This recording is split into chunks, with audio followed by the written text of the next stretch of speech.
Ode oro ọkọ ya o, agbe náà gẹ́gẹ́ abèdè lẹ́nu ọya.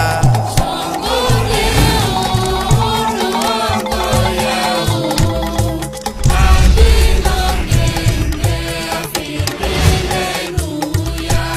Araba ń bí ilé oro ọkọ ya o, agbe náà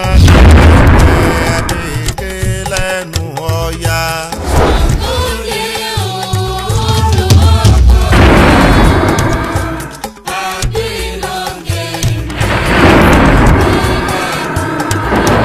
Èmi ni High Chief Yusuf Akíade Ayọ̀ọ́lá Láyínká Wàmbásọ̀nù ìlú Ọ̀yọ́.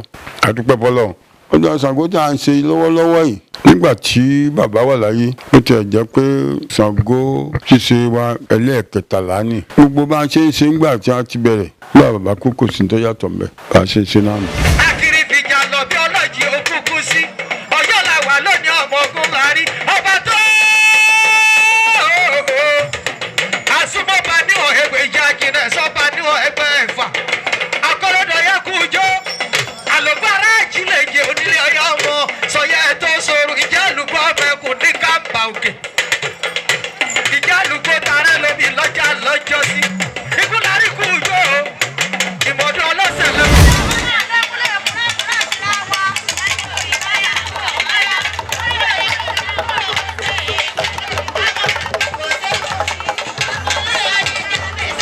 Orúkọ mi ni ọ̀nàrẹ́bù ọmọọba Akeem Adéníyì Adéyẹmí aṣojúṣòfin àfijó àtìbà Ọ̀yọ́ ìṣẹ̀yọ west nílé ìbàdàn House of Rep l'Abuja ayẹyẹ Sango festival tó ti di World Sango festival láṣẹ lónìí ní ààfin ikú bàbá yèyí aláṣẹ ìkejì òrìṣà aláàfin tìlú Ọ̀yọ́ Ọ̀yọ́ ló ní Sango ilẹ̀ Yorùbá ló ní Sango ìṣe àṣà àti ìṣe wa ní Sango èyìnbó ní culture is the principal magistrate of mankind tí àṣà àti ìṣe ẹ̀yà kan bá ti parẹ́ ẹ̀yà ti parẹ́ nìyẹn kò sí tí wọ́n mọ̀ mọ́ ẹ̀yà mọ́ ojúṣe tèmi ni láti rí dájú wípé gbogbo nǹkan tó bá jẹ́ àṣà ìṣe àti ìdàgbàsókè ilẹ̀ Ọ̀yọ́ lápapọ̀ àti agbègbè rẹ̀ kí èmi fún recognition ní ilé ìgbìmọ̀ aṣojúṣòfin l'Abuja mo ti dìde sọ̀rọ̀ lórí floor pé ó yẹ kíjọba àpapọ̀ tó gbárùkù ti Sango festival mínísítà àgbà náà Láyé Mohammed ránṣẹ́ pè mí mínísítà ìsìn náà ẹ̀rì kó wà ní ìjókòó yìí gbogbo ń ta aṣọ lẹ́gbìmọ̀ aṣòfin pé kì í ṣe lọ́yọ́ nìkan ti Sango ilẹ̀ Amẹ́ríkà ilẹ̀ Sri Lanka ilẹ̀ Trinidad and Tobago ilẹ̀ Portugal gbogbo wọn ló ń ṣe Sango ní Nàìjíríà a lè rí ìkẹ́ dáadáa ń bẹ̀ interrelation dọ́là ìdàgbàsókè àríbẹ̀ ó dẹ̀ ṣẹlẹ̀ lónìí ẹ mọ̀yẹ ká ti àṣà ṣe wá dànù àṣà àti ṣe wá ò ní parẹ́ o ìjọ fi mọ̀ wá ní Yorùbá nìyẹn.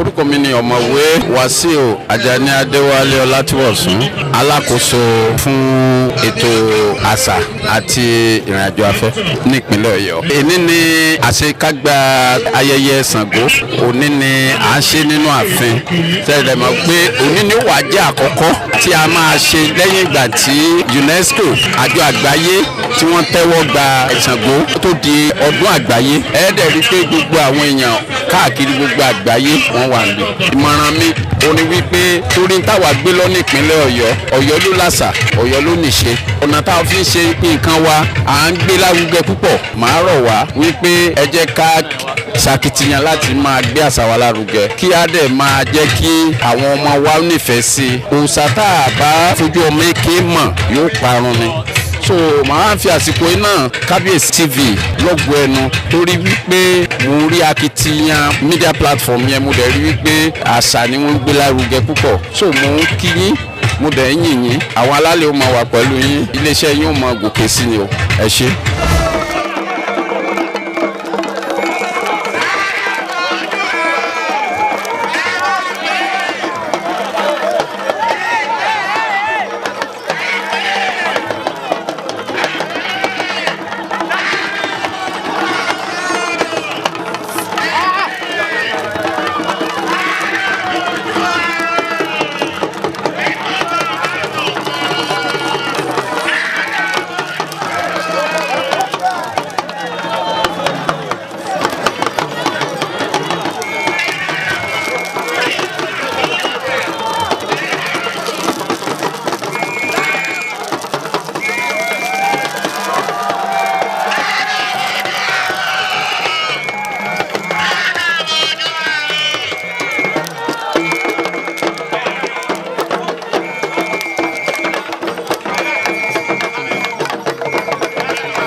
tèmi ni ààrẹ Tọ́mọ́rí Williams, èmi ni ààrẹ Oníkòyí gbogbo ilẹ̀ Yorùbá.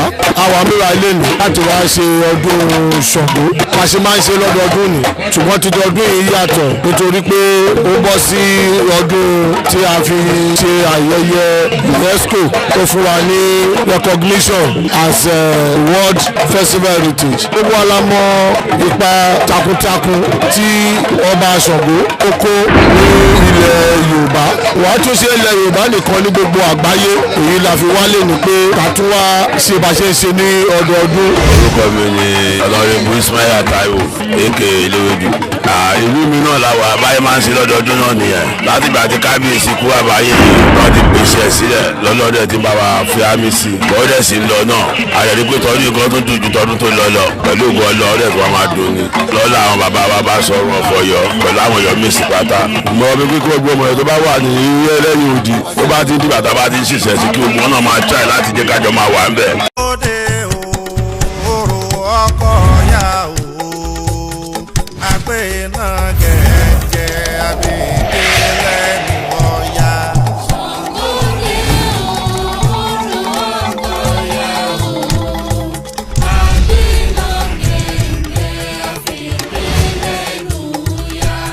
Araba ń bí ilé òòrò ọkọ̀ ya o, àgbè náà